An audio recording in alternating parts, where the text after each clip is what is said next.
Hey everyone, today I'm showing you my Christmas themed holiday rental build in The Sims, and I made this because basically every time Winterfest rolls around I can never really be bothered decorating my main home just to complete the traditions. So instead what I've done is build a holiday home. This is something that you can use to easily just take your family on a trip to this lot, and it's already perfectly set up for the holidays.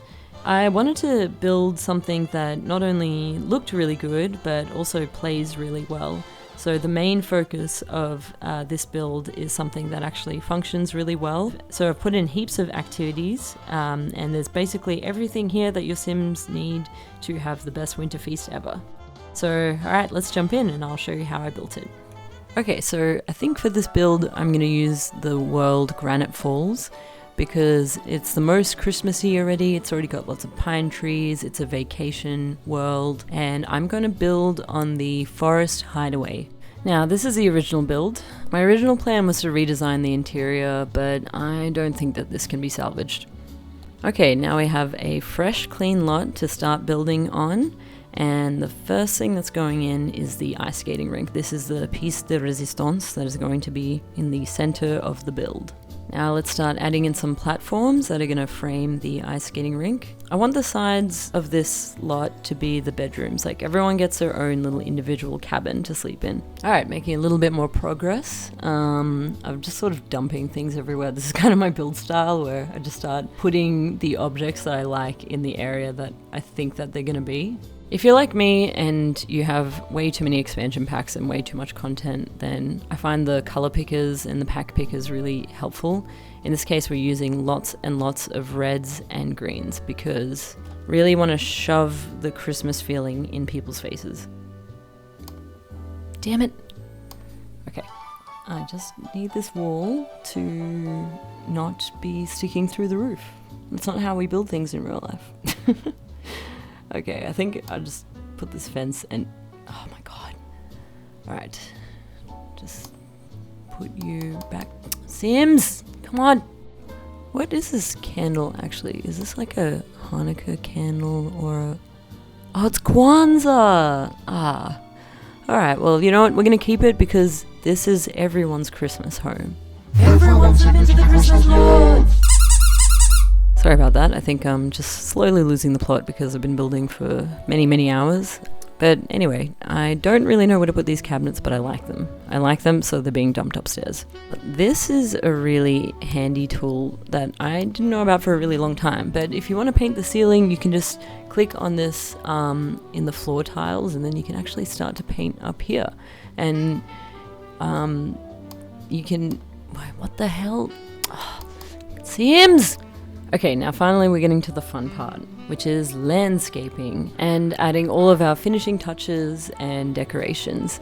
And to do this, I'm going to give you a few really helpful shortcuts. So first of all, make sure that you've got the move objects on cheat, which is put in, and that's, what is that, Control C, oh my god, I've done it 100 times. Control Shift C is going to open up the cheat window. So having move objects on means you can put your objects anywhere.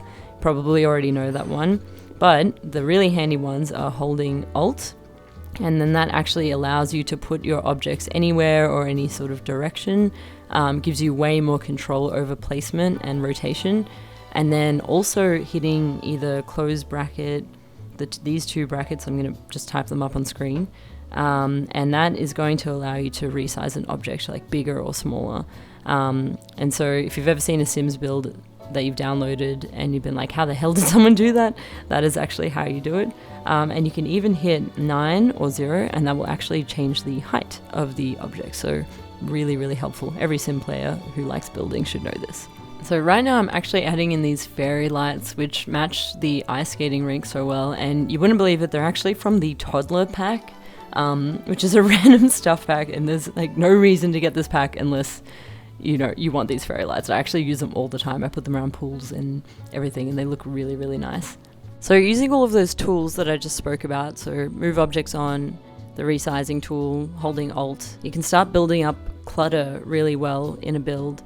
and that way it looks a little bit more natural, looks a little bit more homey. I wanted to make a place that was also versatile for lots of different types of families or different types of people. There's enough beds for everybody here. There's also a kids' room, if you want to bring them on vacation. Usually I just leave them at home. So really what this build is all about is just making a space that is good for your Sims to go on holiday, and it's really designed for gameplay. I know that sometimes I'll download a build and I will kind of feel like the architecture is really cool, but then when I'm actually playing it in the game, there'll be these like weird half cutaway walls. Things don't really line up, so it doesn't look that great when I'm actually playing the game. This is sort of an ideal space for that. And also there's heaps of activities for your Sims to do, and group activities as well. So that's just crucial for them building relationships. And if your Sim has no cooking skill, never fear, because there is a buffet table. So you can just put the food straight out, feed those hungry Sims without causing a fire. Just a few extra details I love. I love these skis from Snowy Escape. They're so cute on the wall. And we've got some chess, we've got a computer, just in case you need to do anything on a computer. And of course a little secret present room under the stairs. This is where Harry Potter lives. He's right inside those presents right now. That's a little baby Daniel Radcliffe in there. And now finally we get to play the game. I'm gonna test it out. And look, it looks so good in winter already. I'm so happy. And already the functionality is really good. Like, they're all using the actual dining table. If you play The Sims a lot, you'll know exactly what I'm talking about. They're using the bar because everybody knows a good Christmas is a liquid Christmas. And now Christmas is in full swing. Look, Father Winter is here. My werewolf character, meanwhile, is just stomping around like the Grinch.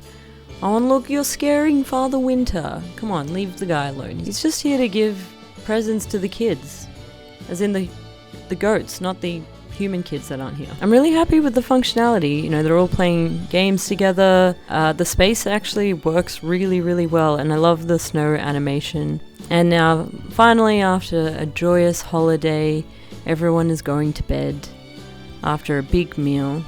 And look, we even brought our family dog, and you know, he's just going to sleep on the end of the bed.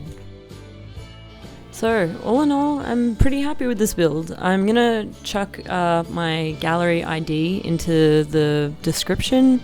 If you have any problems finding it, feel free to send me a message. I think there is actually a way you can even download the lot, and then I can give it as a file. I don't know, I'm on a PC, but happy to do that. Just wanted to share something that'll, you know, hopefully make holidays a little bit easier and a little bit more fun. Yeah, that's about it. Merry Christmas and happy simming.